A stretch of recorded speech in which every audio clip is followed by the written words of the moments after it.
નમસ્કાર દર્શક મિત્રો, હું શીતલ મહેતા ન્યૂઝ ઓફ કચ્છમાં આપનું સ્વાગત છે। જોઈએ આજના સમાચાર। ગાંધીધામમાં કામવાળી મહિલાએ 4,78,000ના ઘરેણાંની ચોરી કરી અને 3 જ્વેલર્સે કંઈ પણ આધાર પુરાવા વગર ખરીદ્યા। ગાંધીધામ પોલીસે ફરિયાદ નોંધી કાર્યવાહી કરી। સુભાષનગરમાં રહેતા ઉદ્યમીએ તેના ઘરમાં કામ માટે રાખેલી મહિલાએ ઘરમાંથી એક કરીને કુલ 4,78,000ના સોનાના ચાંદીના ઘરેણાં ચોરી કર્યાનો અને તેને કોઈ આધાર પુરાવા વિના સસ્તા ભાવે 3 ભારતનગર બજાર સ્થિત જ્વેલર્સે ખરીદ્યાની ફરિયાદ નોંધાવી હતી।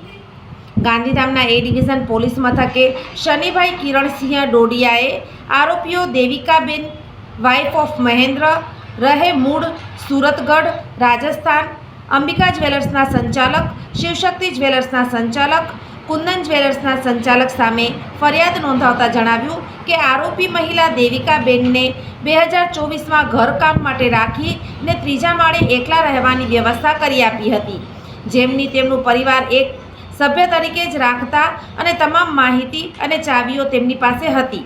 દરમિયાન ગત 6/3/2025ના જ્યારે લગ્ન પ્રસંગે પરિવારને બહાર જવાનું હોવાથી કબાટ ખોલીને ઘરેણાં લેવા ડ્રોવર ખોલ્યું તો તેમાં દાગીના ન હતા।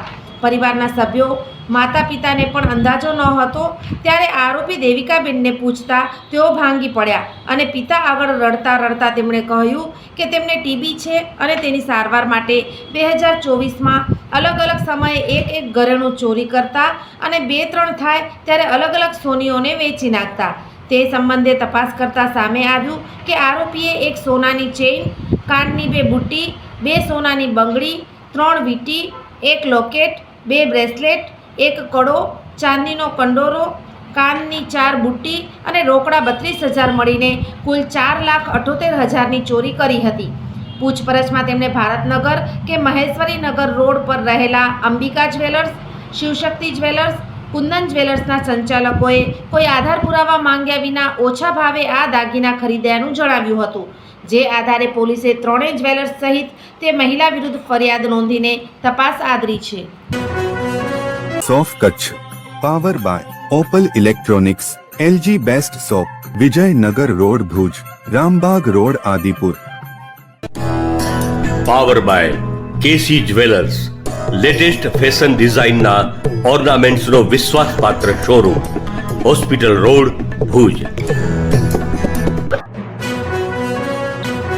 દર્શક મિત્રો, આજે તારીખ 11 માર્ચ 2025 આ હતા આજના સમાચાર। આવતીકાલે ફરી મળીશું, ત્યાં સુધી મને રજા આપશો। નમસ્કાર।